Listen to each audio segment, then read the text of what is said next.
eto na naman mga kasuki ko.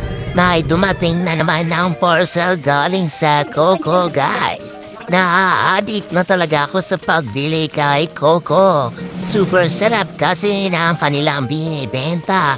At sobrang lakas din dito sa aming tindahan. Kaya umulit na naman ako mga kasuki ko. Bumili ulit ako ng chocolate cream bar at glass tea na isang carton ulit, guys. At syempre may pa-freebies na naman si ating seller. At bumili rin ako ng mango pudding, guys. Sobrang sarap kasi niyan at sobrang bili rin dito sa amin yan, guys. Binibilang ko nga itong ating glass tea ko bilang piraso kung magkano ang aking tutubuin.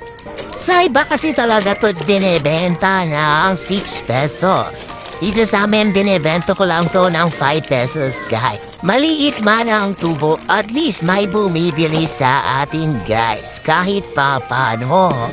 At sa paunti-unting baram yan, makakaipon na rin kayo, guys. Sa business kasi, guys, may mababa at may mataas na presyo.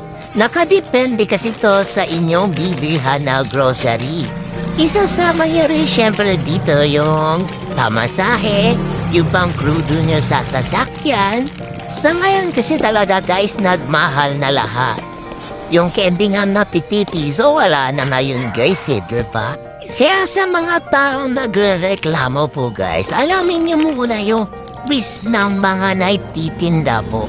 Hindi po basta-basta yung pagpapatong lang namin sa aming item. Inaaral din namin lahat ng mga item kung magkano ba talaga.